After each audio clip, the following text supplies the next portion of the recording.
I'm so excited to meet you in person. I am so excited. Honestly, and Drew, your kitchen is gorgeous. The Moody Foody likes it. I'm so happy. No, Drew, I love it. I love it. You don't understand what a stamp of approval that is. The Moody Foody is so perfect. When and where did you come up with that name? I feel like when it comes to food, everyone always asks, what are you in the mood for? And it's like everyone's always asking, like, do you want Thai, Chinese, Mexican food? What are you in the mood for? And I thought, Moody Foody, I think it's perfect. Oh, and like it's a mood as well, because yeah. it's true. What are you in the mood for?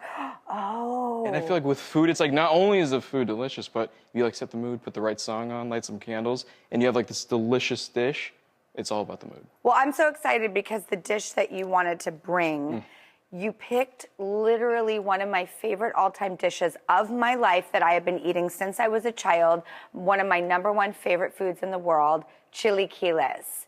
So if there's anyone I want to learn this from, it's you. Will you please teach all of us? I would love to teach you all how to make chilaquiles. I mean, first of all, it's a very Instagrammable dish. It's like a beautiful looking dish, and it tastes amazing. So let's start off. I think the first step, especially if you're like starting to cook, which I know that you cook a lot, but for anyone starting to cook I always feel like I'm starting. Yeah. It doesn't matter. I mean, so do I. I'm not culinarily trained, like, at all. Oh, no. God. I mean, you just a home cook. Really? I'm shocked, because you just...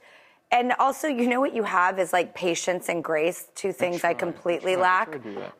So, okay, how do we start? We're going with the onion. Well, first of all, I'd like to start off with, I'd like to throw a towel around my shoulder so it looks like I know what I'm doing. So I feel like everyone that does this, you just lean over the counter, you have a towel, and everyone's like, that's a cook. Okay, so we roast onions and tomatoes on a sheet pan. Is that how you prefer? Yeah, you can do it on a sheet pan, a cast iron, kind of whatever you have. You just char up the tomatoes and the onions and the garlic, which in Mexican cooking, it's very common to see this. Adds so much flavor to it.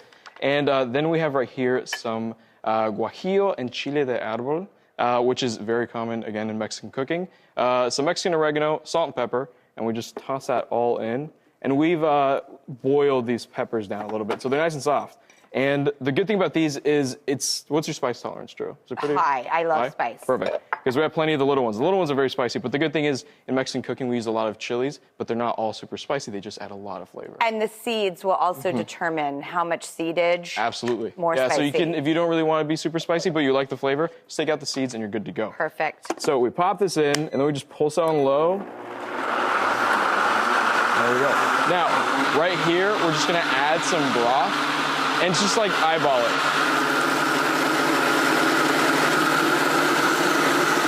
And if it looks like saucy enough, I think it looks perfect. There's 3 spouts and I didn't get one right. I think a little bit went into the blender. It looks really a little bit went into the blender and all of it went everywhere else. So so then basically you're just gonna want to add the sauce onto the pan and like cook it down just a little bit.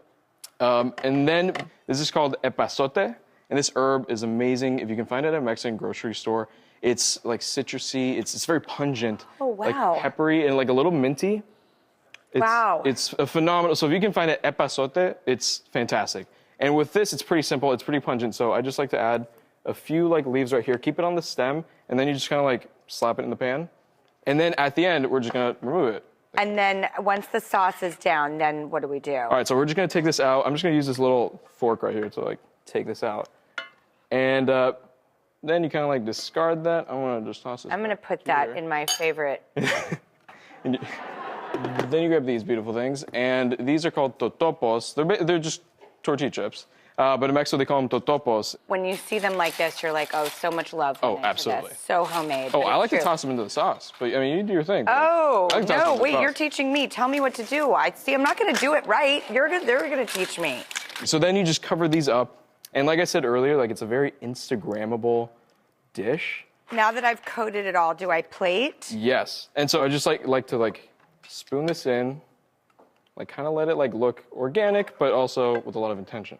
And then we're gonna have this fun, like Chipotle assembly line situation. So we wipe this down, and then crema. Yeah, crema. And this is also like you can make this like super vegan. If you are vegan, this dish can be completely veganized. And I like to add the crema just because that's satisfying. Oh, we went very different methods. What'd you do? I like it. Very like Jackson Pollock. I went in a hypnotic circle. You went ziggity zaggity. Okay, what's Drew, next? You're an artist. Which layer next? I like to add the onion. Okay, good. I'm asking you because I really do want to follow you, even if I do it a little differently. Like, I know your steps are going to be better than my methodologies. Okay, next. I like to add the egg on top and just plop that on, like, right there. I mean, how beautiful are these eggs, by the way? I know, like, they're the yolk so is gorgeous. They're so pretty.